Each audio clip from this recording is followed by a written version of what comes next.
नमस्कार दोस्तों, देश एकेडमी में आपका स्वागत है।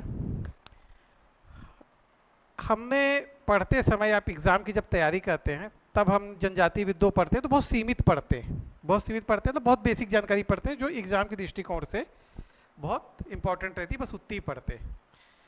आज हम जो टॉपिक लेके आए हैं हलबा विद्रोह, इसको आज हम बहुत विस्तार से पढ़ेंगे और इसके पीछे की सारी कहानियों को जानने की कोशिश करेंगे।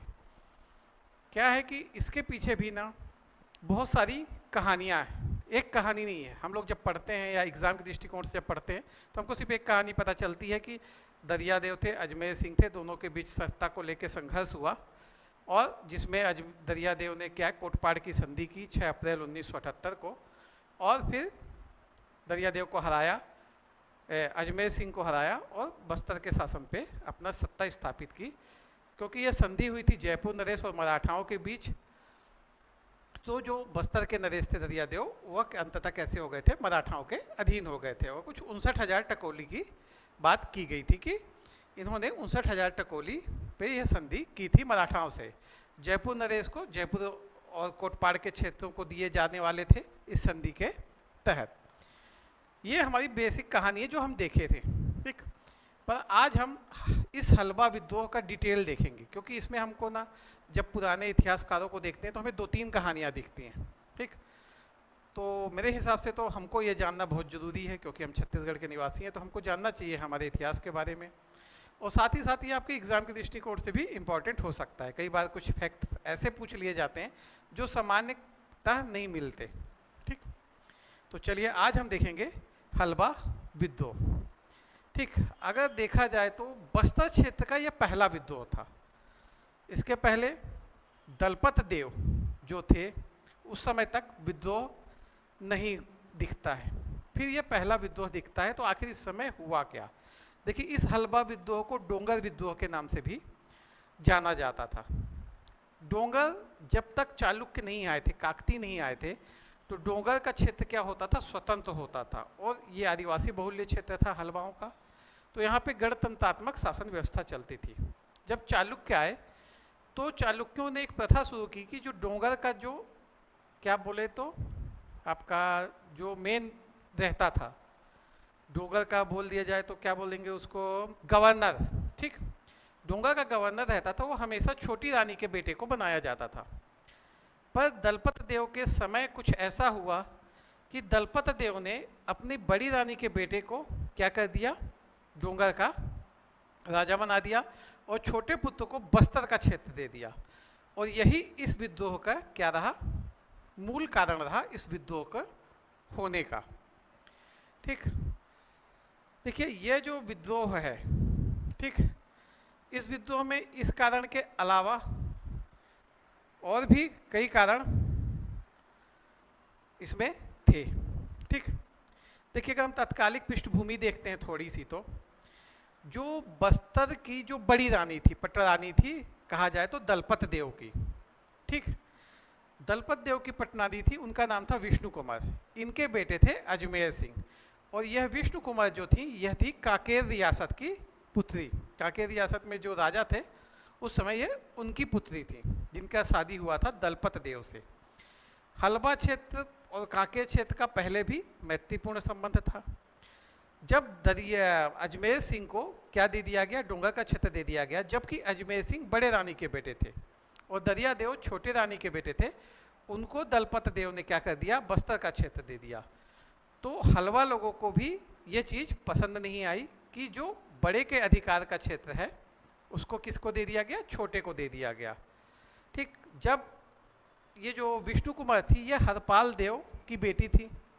हरपाल देव ने जब इनकी शादी की थी दलपत से, तो सिहावा क्षेत्र भी दहेज में दान दिया था। तो यहाँ पे हलवा लोग को थोड़ा बुरा लगता है, क्योंकि वह कांकेर राजा के काफ़ी प्रिय रहते हैं, मतलब कांकेर राजा को काफ़ी सपोर्ट करते हैं, तो उनको बुरा लगता है।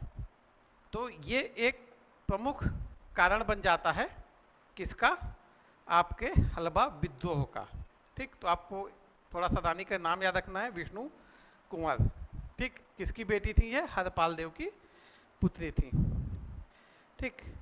अगर इस विद्रोह के अगर हम मुख्य कारण में देखें तो जो पहला मुख्य कारण था वह तो यही था कि सामंतों के मध्य राज्याधिकार, दो सामंत कौन कौन से, एक दरियादेव, दूसरा अजमेर देव, इन दोनों के बीच क्या हुआ, सत्ता को लेके संघर्ष हुआ।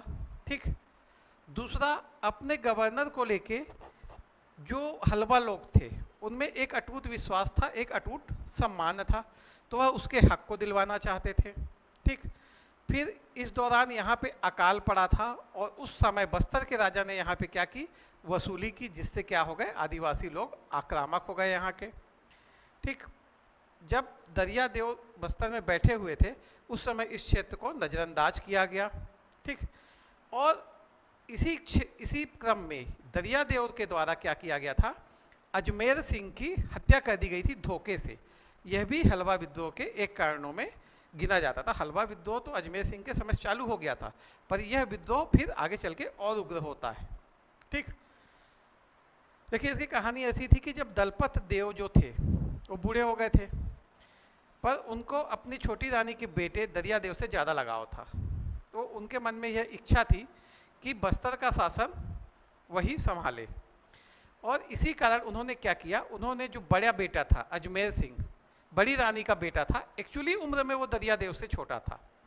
अजमेर सिंह कौन था, बड़ी रानी से बेटा था विष्णु कुमार, लेकिन वह उम्र में दरियादेव से छोटा था। तो अजमेर सिंह को इन्होंने कहाँ भेज दिया, डोंगर क्षेत्र, जो हलवा प्रधान क्षेत्र था।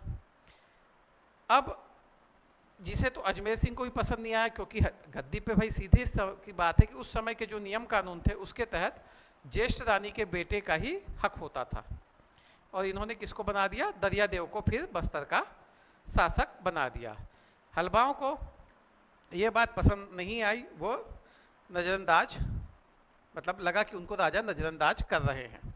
ठीक, 1776 में दलपत देव ने क्या किया, दरियादेव को बस्तर का शासक बना दिया।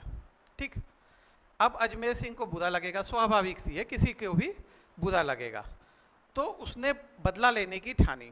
अब बदला कैसे लेगा, अजमेर सिंह है कांकेर की बेटी विष्णु कुमार का बेटा, तो कांकेर ने उसकी सहायता मिली कांकेर से, और अजमेर सिंह ने दरियादेव पे आक्रमण कर दिया बस्तर पे, जिसमें दरियादेव डरकर भाग गया, और 2 वर्ष के दौरान अजमेर सिंह का शासन स्थापित हो गया, कहाँ पे, बस्तर पे।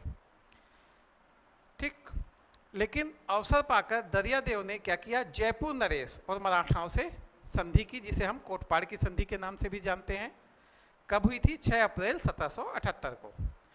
यह संधि कब की गई थी, यह संधि युद्ध के बाद की गई थी, लेकिन इसके प्रावधान पहले तय कर लिए गए थे कि अगर आप लोग, दरियादेव बोलता है कि अगर आप लोग हमारी सहायता करते हो और मैं जीत जाता हूँ तो जयपुर नरेश को जयपुर का क्षेत्र, कोटपाड़ का क्षेत्र दिया जाएगा और मराठाओं को टकोली दी जाएगी।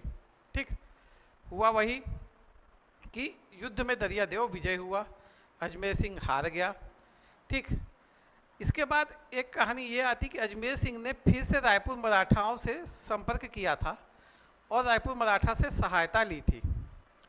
ठीक, और फिर दरियादेव को पराजित किया था, पर कहा जाता है कि दरियादेव ने यहाँ पे थोड़ा सा कूटनीति का सहारा लिया और क्या किया, अजमेर सिंह से सुलह किया कि बस्तर को 2 क्षेत्रों में बांट लेते हैं, आधे पे तुम शासन करना, आधे पे मैं शासन करूँगा। तो यहाँ तक ऐसी कहानी चलती है।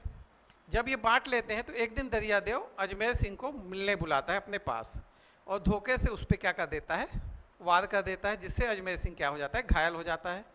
घायल अवस्था में उसको हलवा आदिवासी लोग कहाँ, डोंगर ले जाते हैं, जहाँ पे उसकी मृत्यु हो जाती है। ठीक, और उसकी मृत्यु के बाद फिर क्या होता है, हलवाओं में विरोध की भावना झलक होती है, तो दरियादेव की सेना और हलवाओं के बीच युद्ध होता है, जिसमें दरियादेव कई हलवाओं को क्या करता है, मरवा देता है और हलवाओं को जलप्रपात से फेंकवा देता है। ठीक, कई मतलब एक व्यापक रूप से नरसंहार होता है। ये थी आपकी एक कहानी। ठीक, एक और विश्लेषण मिलता है शोध प्रबंध बस्तर का। ठीक, शोध प्रबंधगत बस्तर का, इसमें बताया जाता है कि 1774 में दरियादेव सिंहासन पे बैठा। ये हम सब जान रहे हैं कि 1774 में कौन बैठ गया सिंहासन पे, दरियादेव बैठा। लेकिन उसने डोंगर क्षेत्र जहाँ पे अजमेर सिंह था उसको नज़रअंदाज किया, आर्थिक रूप से उसको कमज़ोर बना दिया, और यहाँ तक कि जब अकाल की स्थिति आई उस स्थिति में भी इसने वहाँ पे क्या किए, लगान वसूले, जिससे आदिवासियों को पेट भरने के लिए क्या कहते हैं, घास और का सेवन करना पड़ गया था। इतनी खतरनाक स्थिति हो गई थी। और दरियादेव ने जब ऐसी स्थिति में वहाँ पे आक्रमण किया और अराजकता फैली, जिससे कि क्या है, हलवा जनजाति में क्या बन गया, असंतोष फैल गया और सैकड़ों जो हलवा लोग थे वो विद्रोही हो गए। ठीक, एक ये कहानी भी मिलती है। और इसका नेतृत्व किसने किया? अजमेर सिंह ने किया था। ठीक, इसके बाद एक और कहानी मिलती है अपने को कि जब अजमेर सिंह ऐसा कर रहा था, मतलब हलवा विद्रोहियों पे अकाल के समय जब वो आक्रमण कर रहा था, तो कांकेर राजा ने उन हलवा विद्रोहियों को क्या किया? आर्थिक मदद दी। और वहाँ पे अजमेर सिंह भी था। अब ये जो आर्थिक मदद मिलती है उससे क्या होते हैं कि इन लोग सक्रिय हो जाते हैं, और इनको आर्थिक मदद मिलती है तो इन लोग क्या करते हैं, फिर दरियादेव के विरुद्ध क्या कर देते हैं? हमला करना शुरू कर देते हैं। अब दरियादेव ने यहाँ पे ईस्ट इंडिया कंपनी, ठीक, जयपुर नरेश और आपका मराठाओं से साथ संधि कर लेते हैं कि उनको इस समस्या से निपटाया जाए और पूर्ण रूप से उनको क्या मिल जाए? डोंगर का शासन मिल जाए। तो जब ये संधि होती है तो हलवा लोग क्या हो जाते हैं? और भी गुस्सा करने लगते हैं। ठीक, अब दोनों सेनाओं के बीच युद्ध होता है, जिसमें दरियादेव क्या कर देते हैं? बोला जाता है कि इसमें जब एक बार युद्ध होता है तो दरियादेव परास्त होकर जयपुर भाग जाते हैं, लेकिन फिर अजमेर सिंह फिर वही बस्तर के राजा बनते हैं। ठीक, और जब बस्तर के राजा बनते हैं फिर दरियादेव वही संधि करते हैं, जो संधि की बात वहाँ पे हुई थी। संधि हर जगह एक ही हमको सुनने को मिलती है, लेकिन स्टोरी थोड़ी थोड़ी सी अलग मिल रही है ना। तो फिर दरियादेव जब भागते हैं जयपुर, तो वहाँ फिर उन्होंने संधि की मराठाओं से, और फिर अजमेर सिंह के ऊपर फिर से आक्रमण कर देते हैं। ठीक, 2 वर्ष बाद वापस दरियादेव अजमेर सिंह के ऊपर आक्रमण करते हैं। 2 वर्ष तक अजमेर सिंह शासन के पे बैठे रहते हैं बस्तर के। ठीक, जब अब इस बार जब दरियादेव आक्रमण करते हैं तो दरियादेव के साथ कौन था? मराठा शासक बिंबाजी का सपोर्ट था। अंग्रेजी कंपनी में एक अधिकारी है जॉनसन, उसने सहायता की थी, और जयपुर नरेश ने सहायता की थी। अजमेर सिंह हार जाता है। 1777 में उसकी मृत्यु हो जाती है युद्ध में। कहा जाता है कि इस युद्ध में भी अजमेर सिंह को दरियादेव ने किससे किया था? धोखे से मारा था। और जैसे ही अजमेर सिंह मरता है, हलवा विद्रोहियों का व्यापक नरसंहार किया जाता है। ठीक, और यहाँ पे चालुक्य वंश का शासन खत्म हो जाता है, क्योंकि अब दरियादेव किसके अंडर में चला हो गया? मराठा से संधि की, मराठा को 59,000 टकोली देना है, तो मराठाओं के अंदर में वह चला जाता है। ठीक, देखिए इसमें एक कहानी और है जो हीरालाल शुक्ल जी कहते हैं। ठीक, हीरालाल शुक्ल जी कहते हैं कि कंपनी सरकार का एक अधिकारी था जॉनसन, जिसने जयपुर नरेश को यह ऑफर दिया था कि आप ऐसा कुछ करो कि बस्तर रियासत हमारे अंतर्गत आ जाए।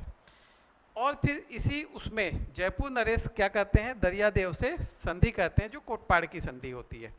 ठीक, और दरियादेव को यह भरोसा दिलाते हैं कि हम लोग आपका युद्ध में सहायता करेंगे।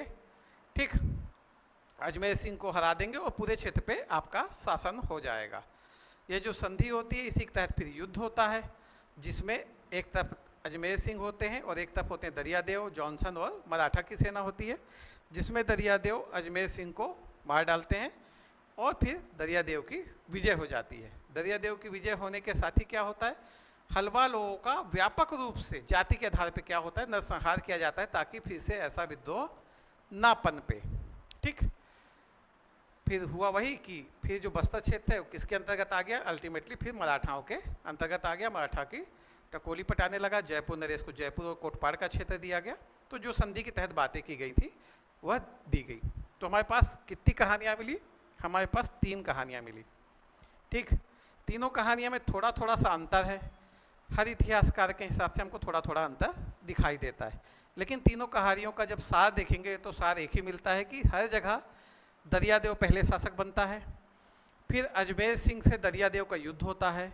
इस युद्ध के दौरान पहली बार दरियादेव हार जाता है, चाहे अजमेर सिंह को कांकेर नरेश की सहायता मिली हो, चाहे मराठों की सहायता मिली हो, पर दरियादेव हार जाता है। दरियादेव हार के भागता कहाँ है? जयपुर नरेश के पास, जो उसको वह अपना घनिष्ठ मानता है। इस बीच 2 साल के लिए अजमेर सिंह कहाँ बैठा हुआ है? अजमेर सिंह बैठा है बस्तर में।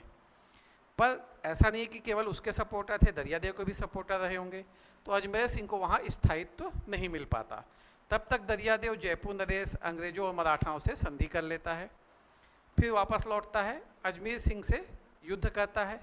अजमेर सिंह को वह युद्ध में मार देता है या धोखे से मार देता है।